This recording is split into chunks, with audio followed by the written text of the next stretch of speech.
اعوذ باللہ من الشیطان الرجیم بسم اللہ الرحمن الرحیم فاستخف قومه فأطاعوه انهم كانوا قوما فاسقین فلما آسفونا انتقمنا منهم فاغرقناهم اجمعین فجعلناهم سلفا ومثلا للآخرین۔ صدق اللہ العظیم۔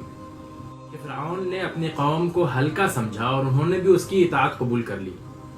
یقیناً وہ فاسق لوگ تھے، پس جب انہوں نے ہمیں بہت زیادہ غضبناک کر دیا تو ہم نے ان سے انتقام لیا اور اس انتقام کے نتیجے میں ان تمام کو غرق کر دیا اور ہم نے ان کو پیشرو اور دوسروں کے لیے نشان عبرت بنا دیا۔ قرآن مجید کی اس آیت میں اللہ تبارک و تعالی فرعون، اس کی قوم اور اس کی تاناشاہی، اس کی ڈکٹیٹرشپ کا حال بیان کر رہا ہے۔ کسی بھی زمانے کے ڈکٹیٹر کی ایک خاص بات ہوتی ہے کہ وہ صحیح اور غلط نہیں دیکھتا، وہ صرف طاقت اور اقتدار دیکھتا ہے۔ اور یہاں بھی فرعون نے، جو کہ ایک ڈکٹیٹر، ایک تاناشاہ تھا، اس نے یہی اعلان کروایا جب موسیٰ نے ان کو سمجھانے کی، حضرت موسیٰ علیہ السلام نے ان کو سمجھانے کی، ان کو اس کو ٹوکنے کی، اس کو سیدھا راستے دکھانے کی، اس پر سوال کھڑے کرنے کی کوشش کی، تو اس نے یہی اعلان کروایا کہ اے مصر کے لوگوں، اس مصر کا بادشاہ کون ہے؟ اور یہ جو نہریں بہہ رہی ہیں جن سے تمہاری معیشت جڑی ہوئی ہے، ان نہروں کا مالک کون ہے؟ وہ نہریں کس کے انڈر، کس کے قبضے میں ہے؟ کا مطلب یہ ہے کہ اس کو صرف طاقت کی اور اقتدار کی زبان سمجھ میں آ رہی تھی۔ اسی طرح کسی بھی زمانے میں، کسی بھی دور میں ڈکٹیٹر، تاناشاہ سامنے والے کو، اپنے خلاف سوال اٹھانے والے کو ہمیشہ کمتر اور حقیر جانتا ہے۔ فرعون نے بھی اسی طرح سوال کیا، ام انا خیر من هذا الذی هو مہین، کہ میں زیادہ بہتر ہوں یا یہ حضرت موسیٰ جو کہ حقیر، کمزور، ذلیل ہے، وہ زیادہ بہتر ہیں؟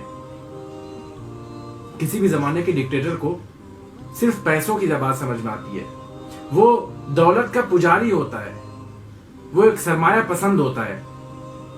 فرعون نے بھی یہی اعلان کیا۔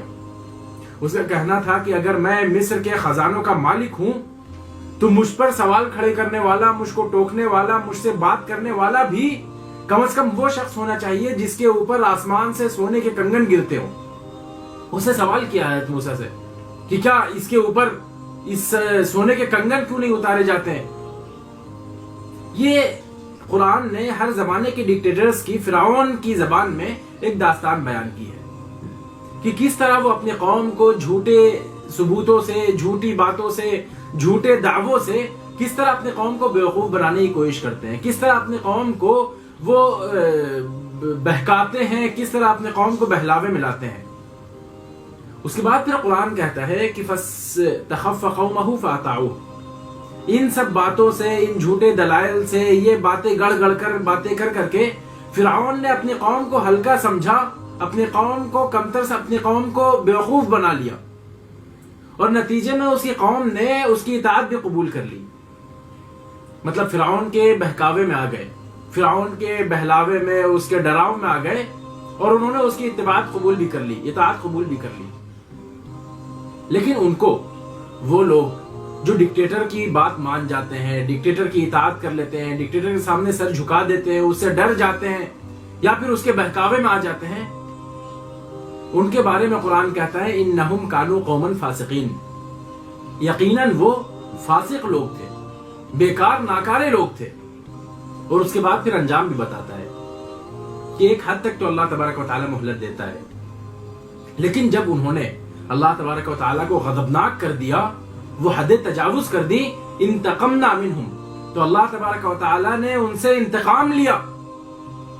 صرف فرعون سے نہیں، فرعون کے ساتھ ساتھ ان لوگوں سے بھی جنہوں نے فرعون کی اطاعت کی تھی، ان لوگوں سے بھی جنہوں نے باطل کی مخالفت نہیں کی تھی، جو حق کے ساتھ نہیں کھڑے ہوئے تھے، جو باطل کے سامنے دب گئے تھے، اس کے سامنے سرنگو ہو گئے تھے، ان سے بھی اللہ تبارک و تعالی نے انتقام لیا۔ فاغرقناہم اجمعین، ان تمام کو ہم نے غرق کر دیا۔ اور یہ صرف فرعون کی کہانی نہیں ہے، قرآن خود کہہ رہا ہے کہ فجعلناہم سلفا ومثلا للآخرین، ہم نے ان کو دوسروں کے لیے بھی نشان عبرت بنا دیا کہ اس کے بعد بھی جو ڈکٹیٹرشپ پہ آئے گا، جو تاناشاہی دکھائے گا، کچھ دنوں تک تو اللہ تبارک و تعالیٰ اس کو مہلت دیں گے، لیکن اس کے بعد پھر اس تاناشاہ، اس ڈکٹیٹر کو بھی اور اس سے ڈر جانے والے یا اس سے دب جانے والے، اس کے سامنے جھک جانے والے، اس کی اطاعت کر لینے والوں کو بھی اللہ تبارک و تعالی نہیں بخشے گا. ان سے انتقام لیا جائے گا اور ان کو ہلاک و برباد کیا جائے گا. اللہ تبارک و تعالی سے دعا ہے کہ ہمیں حق کے ساتھ کھڑے ہونے، حق کا ساتھ دینے، باطل کی مخالفت کرنے، باطل سے دبنے ڈرنے کے بجائے اس کا مقابلہ کرنے کی توفیق عطا فرمائے. آمین. وآخر دعوانا الحمدللہ رب العالمین.